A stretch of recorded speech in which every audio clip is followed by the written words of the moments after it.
चलिए पढ़ते हैं आज की कहानी की ओर। दोस्तों, ये तब की बात है जब मैं ट्रक चलाना सीख रहा था। वैसे तो उस्ताद ने मुझे बड़े अच्छे से तालीम दिया था, पर अभी भी मैं सही से खुला नहीं था। 6 महीने बीतने को आए थे और जब भी उस्ताद मुझे ट्रक चलाने को कहते तो मैं कोई ना कोई बहाना बना देता। उस्ताद तो समझ जाते कि मैं बहाना मार रहा हूँ, पर वो कुछ कहते नहीं। एक बार कुछ अर्जेंट डिलीवरी का कॉल आ गया, पर उस्ताद की बीवी की डिलीवरी थी उस रात, जिस वजह से वो हॉस्पिटल में थे। पर माल पहुंचाना बहुत ही ज़रूरी था। मालिक ने बिना मेरी बात सुने ही साफ साफ कह दिया कि माल ठीक समय पर डिलीवर हो जाना चाहिए। क्योंकि मेरे पास अब कोई दूसरा चारा भी नहीं बचा था, लिहाजा मैंने अपने आप को समझाया कि तू कर लेगा। वैसे भी 200 किलोमीटर का रास्ता ही तो तय करना है। ये सोचकर मैं गोदाम से ट्रक लेकर निकला। अभी रात के 11 बजे थे। ट्रक ड्राइव करते हुए मुझे थोड़ी घबराहट तो हो रही थी, पर मैं ट्रक की स्पीड 30 के आसपास रख के चला रहा था, जिस वजह से मैं अगले 2 घंटे में सिर्फ 60 किलोमीटर की ही दूरी तय कर पाया था। मतलब के हिसाब से तो मुझे अगले बचे हुए 140 किलोमीटर की दूरी तय करने में 4 से 5 घंटे लग जाते, और अभी रात के 1-2 बज ही चुके थे। क्योंकि मुझे माल 3 बजे तक डिलीवर करना था, लिहाजा मैंने ट्रक की रफ्तार बढ़ा दी और अब ट्रक की रफ्तार 60 के आसपास थे। मेरे लिए अच्छी बात तो ये थी कि अभी पूरा हाईवे खाली पड़ा था, जिस वजह से मेरी घबराहट कम हो गई थी। फिर जब मैं कांकोड़ा रेलवे क्रॉसिंग पर पहुंचा तो रेलवे फाटक गिरा हुआ था, यानी कोई ट्रेन गुजरने वाली थी। मैंने वहां ट्रक रोका और ट्रेन के गुजरने का वेट करने लगा। फिर कुछ देर बाद वहां से एक ट्रेन तो गुजरी, पर रेलवे फाटक गिरा ही रहा। शायद कोई दूसरी ट्रेन भी वहां से गुजरने वाली थी। मैं अभी ट्रक में बैठे बैठे दूसरी ट्रेन के गुजरने का वेट ही कर रहा था कि तभी मेरी नज़र रेलवे फाटक से कुछ दूर एक औरत पर गई, जो रेलवे ट्रैक पर कपड़े धो रही थी। उस औरत को इतनी रात गए रेलवे ट्रैक पर कपड़े धोता देख जहां एक और मेरी हंसी छूट गई, तो वहीं जब मुझे ट्रेन की हॉर्न सुनाई दी तो मैं एकदम से चिल्लाते हुए उस औरत से बोला, अरे ओ धोवन, ट्रैक से हटो, ट्रेन आ रही है। मेरी आवाज़ देने पर उस औरत ने मेरी तरफ देखा तो ज़रूर, पर एक नज़र देखने के बाद वो फिर से कपड़े धोने में व्यस्त हो गई। फिर मैंने एक बार और आवाज़ लगाते हुए कहा, तुम्हारा दिमाग फिर गया है क्या, जो पटरियों पर कपड़े धो रही हो? चलो हटो वहाँ से, ट्रेन आ रही है। पर उस औरत पर मेरी बातों का कोई असर ही नहीं हुआ। वो वैसे ही कपड़े धो रही थी। वहीं अब पटरियां जोर से थरथराने लगी थी, मतलब कि अब ट्रेन कभी भी आ जाती। मैं अभी उस औरत को बचाने के लिए ट्रक से नीचे उतरा ही था कि तभी एकदम से दंदनाती मालगाड़ी उस औरत को कुचलते वहां से गुजर गई, और मैं देखता ही रह गया। मालगाड़ी के गुजरने के बाद रेलवे फाटक खुल गया और वहीं मैं वहां पर खड़ा थरथराए जा रहा था। ये पहली ही दफ़ा था जब मैंने कुछ इतना भयानक देखा था। मैं वापस से अपने ट्रक में बैठने के लिए अभी मुड़ा ही था कि मुझे किसी की हल्की सी आवाज़ आई। मैंने पीछे पलटकर देखा तो मैंने पाया कि पटरियों के बगल में कोई पड़ा हुआ है। मुझे लगा कि वही औरत है और मैं फौरन दौड़ते हुए उन पटरियों के पास पहुंचा, पर वहां पर सिर्फ उस धोबन के उन कपड़ों के अलावा और कुछ नहीं था। पर हैरानी वाली बात तो ये थी कि अभी भी मुझे वो सिसकियाँ सुनाई दे रही थी, जिसे सुनकर मैं इस ओर आया था। मैंने 1-2 बार उस औरत को आवाज़ भी दी, पर वो कहीं नहीं मिली, और मैं अभी भी पटरियों के आसपास देख ही रहा था कि तभी मेरे फ़ोन की रिंग बज उठी। फ़ोन मेरे उस्ताद का था। फ़ोन उठाते उस्ताद बोले, अरे भाई कहाँ पर है? इस पर मैंने कहा कि रेलवे फाटक पर हूँ। मेरे इतना कहते उस्ताद बोले, अरे जल्दी कर, अब तक तो तुझे पहुँच जाना चाहिए था, और हाँ, जैसे ही माल की डिलीवरी हो जाए मुझे कॉल करके बता देना। और इतना बोलकर उस्ताद ने फ़ोन काट दिया। मैं भी फ़ोन रखते ही सब भूल भाल कर अपने ट्रक में बैठा और वहाँ से निकल पड़ा। पर वो सिसकियाँ अभी भी मुझे साफ साफ सुनाई दे रही थी, मानो वो मेरे साथ साथ चल रही हो। पर मैं किसी तरह अपना पूरा ध्यान ट्रक चलाने में लगाने की कोशिश कर रहा था ताकि माल की डिलीवरी सही से हो जाए। पर धीरे धीरे वो सिसकियाँ और भी तेज़ होती गई और साथ ही मेरे बर्दाश्त के बाहर भी, जिस वजह से ट्रक पर से मेरा कंट्रोल छूट गया और एक जोरदार झटके के साथ मेरी आंखें बंद हो गईं। फिर जब आंख खुली तो मैं किसी रेलवे फाटक पर औंधे मुंह लेटा हुआ था, और अजीब बात तो ये थी कि मेरे शरीर पर एक भी कपड़ा नहीं था। साथ ही इतनी ताकत भी नहीं थी कि मैं वहां से उठकर जा सकूं। वहां चारों तरफ इतना गहरा अंधेरा था कि कुछ भी सही से दिखाई नहीं दे रहा था। अब मैं मन ही मन में बजरंग बली का नाम जपने लगा, जिससे मुझ में थोड़ी हिम्मत और ताकत जागृत हुई। जब मैं किसी तरह बजरंगबली का नाम जपते हुए उठकर बैठा तो मुझे ऐसा लगा कि वहाँ मेरे अलावा भी कई लोग उन पटरियों पर लेटे हुए हैं। उन सब की कराहने की आवाज़ से मुझे ये एहसास हो गया था कि उन सब की भी मेरी जैसी हालत है। मैं थोड़ी और हिम्मत जुटाते हुए बोला, जय बजरंगबली। मेरे इतना कहते ही उन लोगों की कराहने की आवाज़ आनी बंद हो गई और फिर कुछ देर के बाद तकरीबन 5 से 7 लोग जो मेरी तरह बिना कपड़ों के थे वो मेरे पास आए। उन सभी के भी हाल खराब थे।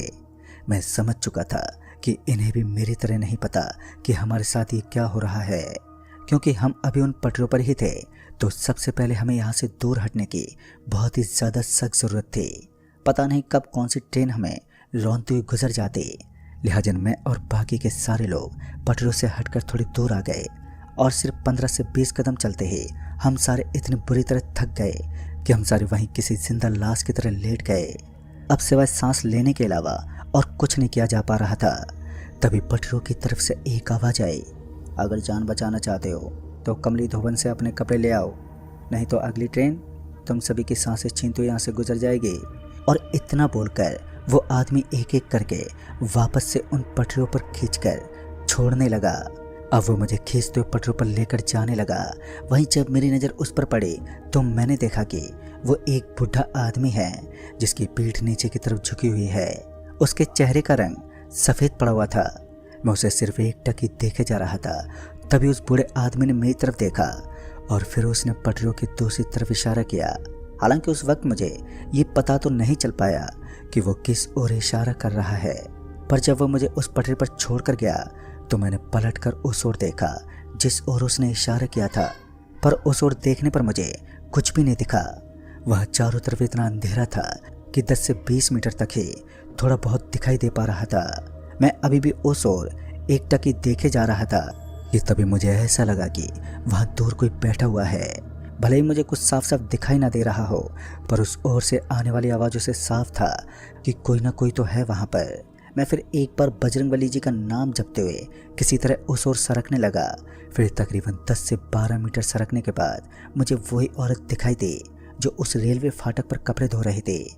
और वो औरत यहाँ भी ठीक उसी तरह बहुत सारे कपड़े लिए उस रेलवे ट्रैक पर बैठी कपड़े धो रही थी। फिर जब मैंने उन कपड़ों को ध्यान से देखा तो मैंने पाया कि उन कपड़ों के ढेर में मेरे कपड़े भी पड़े हुए हैं। मैं अभी दूर से उस धोबन को देखते हुए ये सोच ही रहा था कि उस धोबन से बचते हुए कैसे अपने कपड़ों को हासिल करूं कि तभी वो धोबन वहाँ से उठी और वहाँ से चली गई। मुझे ये तो पता नहीं था कि वो धोबन सच में वहाँ से चली गई है या फिर उसकी ये कोई चाल है, पर उस समय मुझे यही सही मौका लग रहा था अपने कपड़ों को हासिल कर इस मुसीबत से बचकर निकलने का। लिहाजा मैं इस बार और तेज़ी से सरकते हुए अपने कपड़ों के पास पहुंचा और जल्दी से अपने कपड़े पहन लिए। अपने कपड़े पहनते ही मैं एकदम से नॉर्मल महसूस करने लगा। अब तो वैसे भी मुझे वहाँ से भाग जाना चाहिए था, पर बाकी लोगों को वहाँ मरते हुए भला मैं कैसे छोड़ सकता था। लिहाजा मैंने वहाँ रखे कपड़ों में जितना बन सका उतना उठा लिया और उन लोगों की तरफ भागा जो अभी भी रेलवे ट्रैक पर असहाय पड़े हुए थे। उनके पास पहुँचते ही मैंने वो सारे कपड़े एक जगह रखते हुए उन लोगों से कहा, बजरंगबली का नाम लो और जल्दी से अपने कपड़े पहन लो। और मेरे इतना कहते ही वो सारे एक बार फिर बजरंगबली का नाम जपने लगे और उस कपड़े के ढेर में अपने कपड़े खोजने लगे। 3 लोगों को तो उन्हें अपने कपड़े मिल गए और वो तीनों अपने कपड़े पहनते ही जैसे ही नॉर्मल हुए वो वहाँ से भाग खड़े हुए। पर अभी भी 4 लोग बचे थे जिनके कपड़े नहीं मिल रहे थे। तभी पटरियों में कंपन होने लगा, मतलब कि कोई ट्रेन आने वाली थी। मैंने उन्हें पटरियों से दूर हटने को कहा, पर वो चारों हिम्मत हार चुके थे, जिस वजह से वो चाहकर भी पटरियों से दूर नहीं जा पा रहे थे। मैंने किसी तरह उन 4 में से 2 को तो पटरियों से दूर हटा लिया, पर जब मैं बाकी 2 को लाने के लिए पीछे पलटा तो तब तक बहुत देर हो चुकी थी। ट्रेन उन दोनों के इतने करीब आ चुकी थी कि मैं चाहकर भी उन दोनों को बचा नहीं पाया और ट्रेन मेरे आंखों के सामने उन दोनों को कुचलते वहाँ से निकल गई। अभी ट्रेन वहाँ से गुजरी ही थी कि तभी वो बूढ़ा आदमी फिर से लौट आया और एक बार फिर उन दोनों को घसीटते हुए पटरियों की तरफ लेकर जाने लगा। मैंने जब उसे रोकने की कोशिश की तो वो बड़े ही भारी आवाज़ में बोला, किस्मत ने तुझे दूसरा मौका दिया जीने के लिए, चुपचाप चला जाए यहाँ से, कहीं ये मौका तेरे हाथों से निकल ना जाए।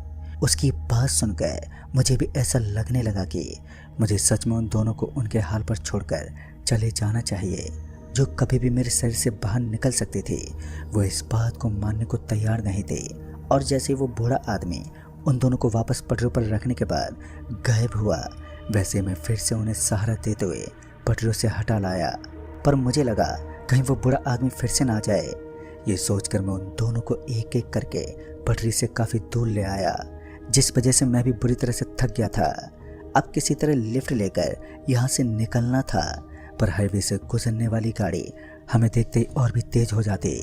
मुझे समझने में देर नहीं लगी कि यहाँ से निकलने का कोई दूसरा ही तरीका ढूंढना होगा। तभी दूर खड़ी गाड़ी पर मेरी नज़र पड़ी। मैं फौरन ही दौड़कर उस गाड़ी के पास पहुँचा तो मैंने पाया कि वो मेरा ही ट्रक है।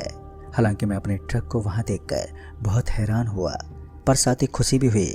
मैं फौरन ही ट्रक में बैठा और ट्रक स्टार्ट की, उन दोनों को भी ट्रक में बैठाया और वहाँ से निकल पड़ा। पर कुछ दूर जाते ही वो बूढ़ा आदमी लौट आया और हमारे ट्रक के साथ साथ चलने लगा। मैंने ट्रक को फुल स्पीड भी किया, पर कोई फायदा नहीं हुआ। तभी उस बूढ़े आदमी के मुंह से काला धुआं निकलने लगा और देखते ही देखते वो धुआं ट्रक के चारों तरफ मंडराने लगा, जिस वजह से अब मुझे ट्रक के बाहर दिखाई देना बंद हो गया। डर के मारे मेरी हालत इतनी पतली हो गई थी कि मैंने कब ब्रेक लगा दिया मुझे खुद को पता भी नहीं चला। फिर जब ट्रेन की हॉर्न सुनाई दी तो मैं सोच में पड़ गया कि हाईवे पर भला कौन सी ट्रेन आ रही है। तभी वो छाया काला धुआं छट गया और उस काले धुएं के छटते ही मैंने देखा कि मेरा ट्रक किसी हाईवे पर नहीं बल्कि रेलवे ट्रैक के बीचों बीच खड़ा है। इससे पहले कि मैं ट्रक से नीचे उतरता कि उस ट्रेन ने टक्कर मार दी, और टक्कर इतनी जोरदार थी कि मुझे पता ही नहीं चला कि मैं कब बेहोश हो गया। फिर जब मुझे होश आया तो मैं किसी अस्पताल के 7 नंबर के बेड पर लेटा हुआ था। हाथ पैर टूट चुके थे। तकरीबन 3 महीने अस्पताल में बिताने के बाद जब मैं चलने फिरने के लायक हुआ तो उस्ताद ने कहा, यही काम करना है या फिर कुछ और इरादा है। दरअसल उस्ताद को लग रहा था कि जो भी मेरे साथ घटा है वो सिर्फ एक काल्पनिक कहानी है।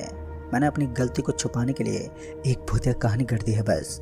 मैं ये तो जानता था कि ऐसी बातों पर किसी का विश्वास करना बहुत ही मुश्किल था, पर जो मैंने देखा और महसूस किया मेरे लिए तो वो सब सच था और सच ही रहेगा।